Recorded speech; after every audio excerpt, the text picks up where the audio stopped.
네, 안녕하십니까. 지난주까지 우리가 이 바닥 구조에 대한 모형 제작 준비와 실지 작업을 했습니다. 이번 주에는 이 벽체가 들어갑니다. 지난주 공부하시고 또 과제를 이 집에서 이걸 만드셨다고 보면 많이 이해를 하셨으로 생각되는데, 다시 잠깐만 이 구조 시스템에 대해서만 설명을 한번 드리면,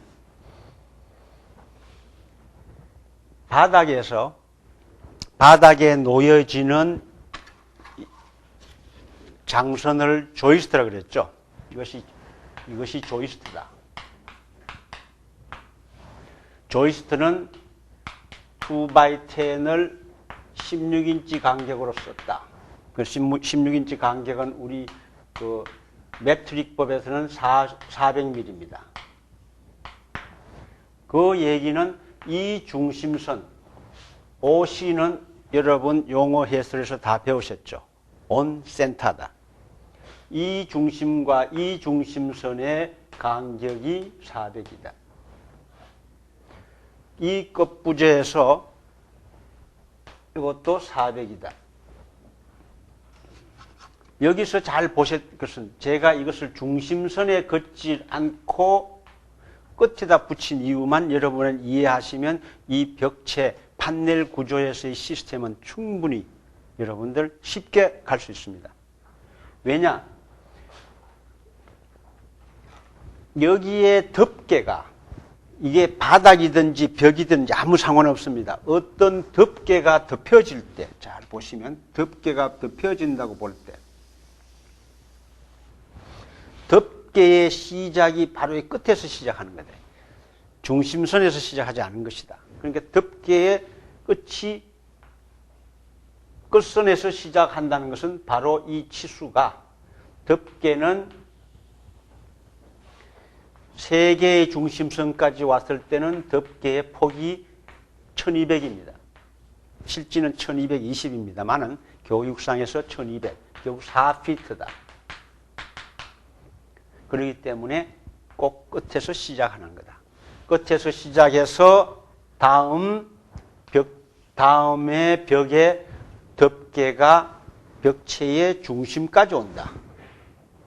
요 크기가 표준 4피트짜리다. 판넬의 기준이다. 그래서 16인치 간격이 형성된다. 그런데 이 바닥 설치에서도 그렇고 앞으로 이 벽 설치에서도 마찬가지입니다. 이 벽을 만드는 벽 설치에서도 프레이트에 표시를 할 때는, 선을 이 부재의 왼쪽에 넣고 표시를 한 거다.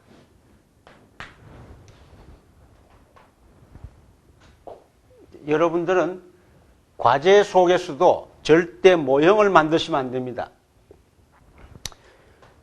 모형을 만든다고 해서 이렇게 만들어 오시면 안 된다는 얘기예요. 모형을 지어야 됩니다.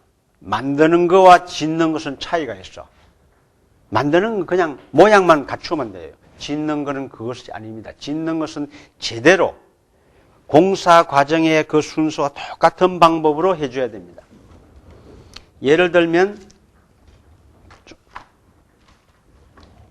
잘 안 보이시겠지만 제가 여기 표시해 놓은 게 있습니다. 표시해 놓은 걸 보면 선을 긋고 표시를 했어요. 이렇게 선을 긋고 표시를 하고, 선을 긋고 표시한, 바로 이 선 위에 이 표시의 목재를 갖다 놓으라고 얘기했습니다. 벽체는 이 선 왼쪽에 맞춰서 벽체를 세우라. 그것은 하나의 시공 방법입니다. 그래서 이 선의 간격은 이 부재가 2x10이면 실제 크기는 1과 2분의 1인치라고 그랬습니다. 그래서 그 중심선 반은 1과 2분의 1이 반이 얼마냐 하는 것은 여러분들 계산기는 절대 안 됩니다. 이게 될 수가 없어. 이것은 4분의 3인치다. 16인치에서 4분의 3인치를 빼니까 15가 4분의 1인치가 첫째 선의 표시다. 두 번째 표시는 계속해서 16인치로 나간다. 이것은 나중에 벽체나 지붕이나 모든 표시의 제일 기본입니다. 그것을 이해를 해 주시고, 지난주에 여러분들 바닥을 설명드리면서 한 가지 안 한 게 있습니다. 이것은 뒤에 보시면 장선이 다 깔려 있고, 장선을 깔은 상태에서 일부 지금 덮개를 덮었습니다. 이 덮개가 합판이나 OSB인데, 덮개를 덮는 방법이 여러분들 갖고 계시는 교재에도 표시가 되어 있겠지만,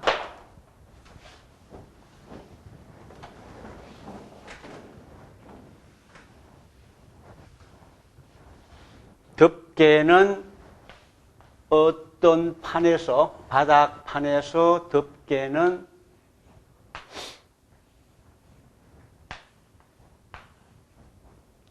이 대각선 방향으로 작업을 해라. 밑에 다 깔고 위에 까는 것이 아니고 사다리에 계단 올라가듯이 이렇게 깔아나가라. 그러면 다음에 덮는 덮개는 여기에 붙습니다. 이런 모양으로 덮개를 덮어라. 그리고 여기에 지금 보이면 이 조이스트, 바닥 장선의 중간에 브로킹이라는 것을 설치했습니다. 여러분들 나눠드린 이 교재 속에는 브로킹의 역할이 나와 있습니다. 브로킹은 이 부재가 휘는 것을, 이게 모형 재료이기 때문에 휜다고 생각하지 마세요. 이 목재도 고릴라가 와서 만지면 휜니다. 결국은 굉장히 강한 구조가 작용을 하면 이것도 약간 휠 수 있습니다. 그 휨을 방지해주는 역할을 하는 거다.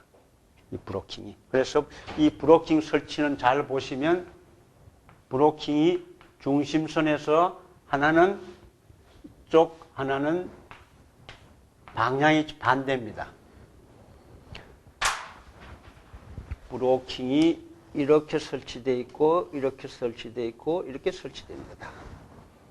그 이유는 이 브로킹을 고정하는 못 고정이 훨씬 쉽겠죠. 여기서 못을 치고, 여기서 못을 치니까. 브로킹을 일렬로 하게 되면 못 치기가 굉장히 나빠집니다. 옆치기를 해줘야 된다. 이제 그래서 브로킹은, 건축 법규상에는 이 브로킹은 2.4m 이상, 우리 마지막 강의 시간에 기본적인 건축 법령에 대한 공부를 하시겠지만 이 스판이라고 합니다. 이게 벽체든 바닥에든 관계없이 높이가, 길이가 2.4m 이상이 되면 가운데에 브로킹을 설치하라는 것이 규정입니다. 자, 그래서 이 바닥 구조는 여러분들이 사실은 과제에서도 이런 사진을 보내주시면 저는 고맙겠습니다. 이렇게 다 붙어있는, 합판이 덮개 다 붙은 것보다 붙이는 과정에서 디카로 하나 그냥 이렇게 놓고 찍으셔가지고 메일로 하나 보내주세요. 자, 이 바닥 구조가 설치된 이후에 오늘부터 오늘 첫 세 강의는 바로 바닥 구조가 설치된 위에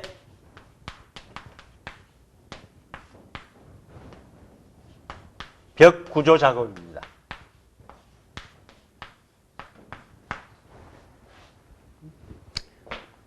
여러분들에게 나눠 보내드린 이 평면도에 의하면 벽 A, 벽 B, 벽 C, 벽 D라고 그랬습니다. 그래서 각 벽마다의 벽의 전개도를 그려놨습니다. 이 전개도는 바로 이런 모양으로 앞으로, 이제 축척이 조금 달라서 그런데 이런 모양으로 만들어져야 됩니다. 자, 이런 모양으로 만들어지는 과정에서는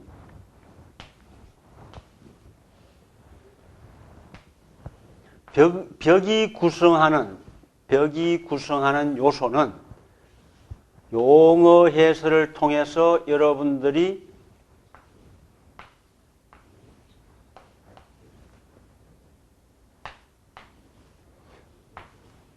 이해는 어느 정도 하셨습니다.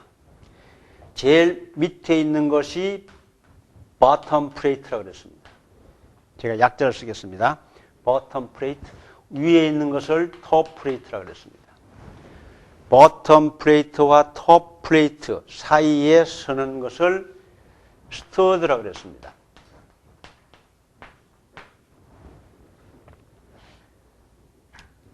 굉장히 간단합니다. 창문이 없는 구조는 바로 이런, 여기에 벽지 같은 경우는 창이 없죠.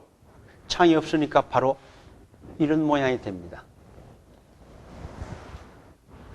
이 모양은 버텀 플레이트와 톱 플레이트 사이의 스터드가 설계의 도면에 의해서 현재는 이 스터드가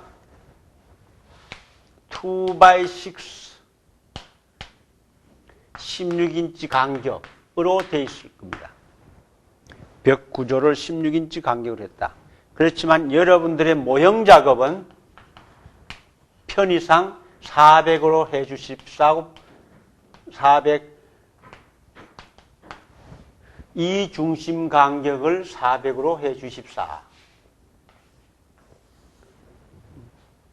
왜냐하면 16인치는 400이 아닙니다.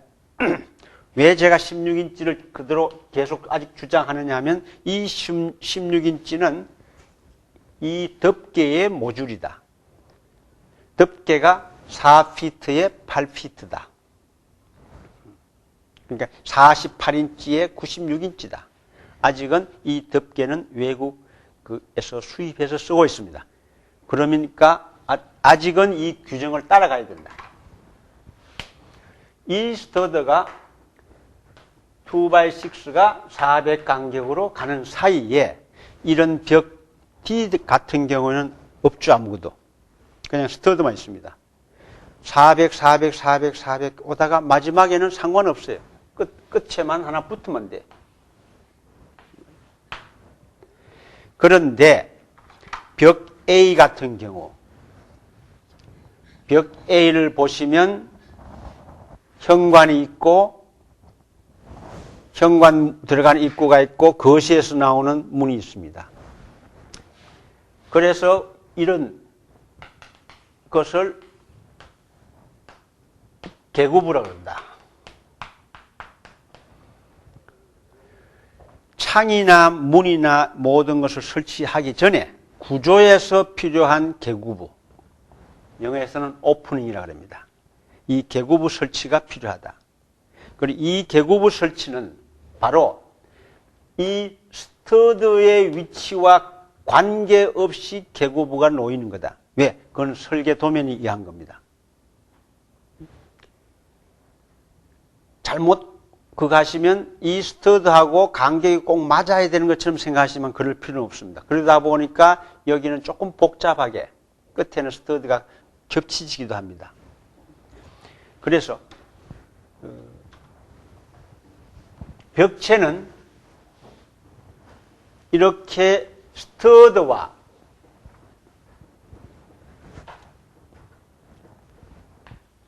계구부가 같이 플레이트에 의해서 조합된 이후에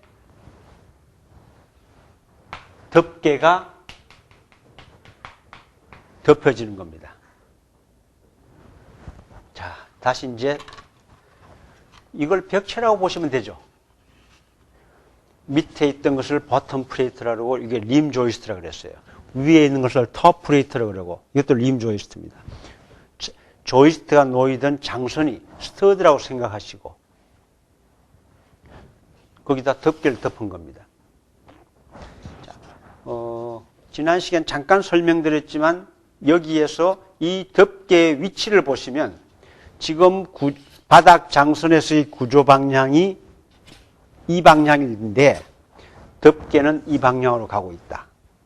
우리가 옷을 짜더라도 옷을 짤 때 이렇게 짠 옷은 입을 수가 없죠. 이렇게 따야 되죠. 이렇게 짜듯이 구조도 한 방향에서 다른 방향에 이렇게 엎어지는 거다. 이 벽체에서도 이 스터드 위에 덮개를 덮음으로 해서 바로 이것이 벽 구조가 되는 거다.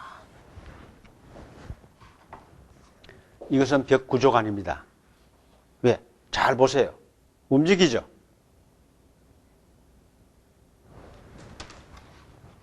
이것도 아직은 약간 움직입니다. 약간. 나중에 덮개를 다 덮고 나면 절대 안 움직입니다. 바로 이것이 구조예요. 경골목 구조의 특징이라는 것은 이거 자체는 하나의 그 경골목 구조의 부분이지 전체는 구조가 아니다. 여기에 덮개가 다 덮어져야지 구조다. 왜? 이것은 움직인다. 건물이. 여기에서 이 벽체 구조에 여러분들 갖고 계시는 교재에 보시면 스터드에 쓰는 용도가 있습니다.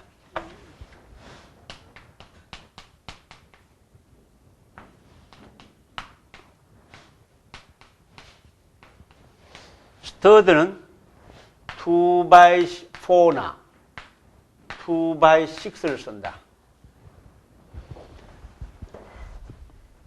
2x4나 2x6를 쓴다. 이렇게 차이가 나죠. 나무가.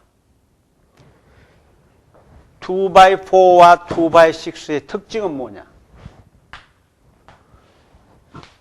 주택에서는 2x4 상관없습니다. 초기에 한국의 목조주택은 거의 다 2x4였습니다. 그런데 어느 시점부터는 지금 거의 2x6로 바뀌어지고 있습니다. 구조적으로는 아무 문제 없이 2x4를 쓰시면 돼. 그러니까 2x4와 2x6는 여러분들 보시면 비싸겠죠. 재료가 좀 더 많이 들어갑니다. 장점이 있다면 구조적으로 유리하겠죠. 이것은 경제적인 반면에 이것은 구조적으로 유리하고, 그 다음에 중요한 것은 여기서는 단열성이 더 높습니다. 네. 2x6 두께만큼 단열을 넣을 수 있는 두께가 있기 때문에 이 벽체에 2x4보다는 2x6의 단열이 훨씬 많다. 그래서 단열성이 높다. 그런데 조금 다른 얘기지만 국내에서는 소비자들의 요구에 의해서 많이 쓰여져 왔습니다. 그 이유는 이 목조주택 지으니까 집이 너무 이게 얇은 것 같다. 우리 벽돌집들은 이렇게 두꺼운데, 그런데 이 두꺼운 벽돌보다는 이 얇은 2x4가 단열성이 더 높다는 것만 이해하시면 됩니다. 그것은 나중에 벽 단열에 대해서 다시 설명을 해드리면 이해하시고, 그래서 이 2x6를 보통은 외벽, 단열이라는 것은 외벽에 해당되는 겁니다. 그러니까 외벽에 2x6를 쓰고 내벽은 그냥 2x4를 쓰도록 하시는 것이 더 경제적이다. 아무 다른 건 없습니다. 또 하나는 2x6는 가끔 설비벽에 쓴다.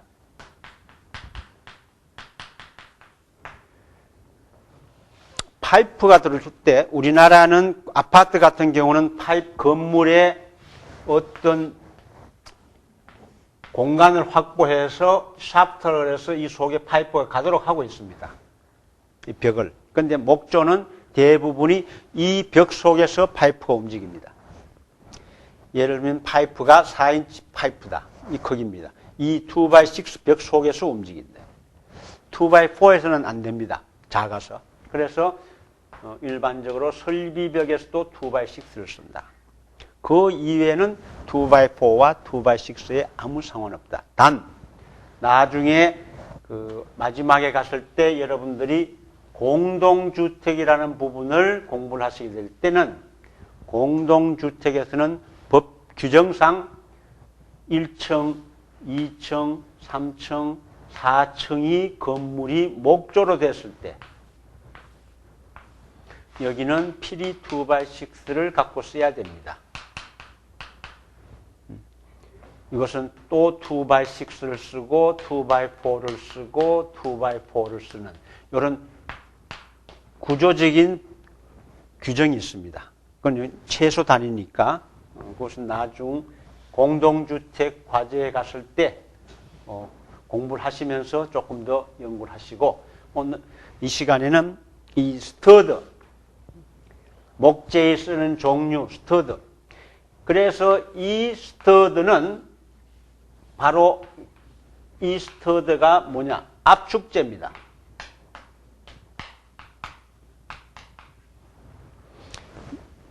위에서 누르는 것을 받치는 압축재이기 때문에 이렇게 이것을 핑거 조인트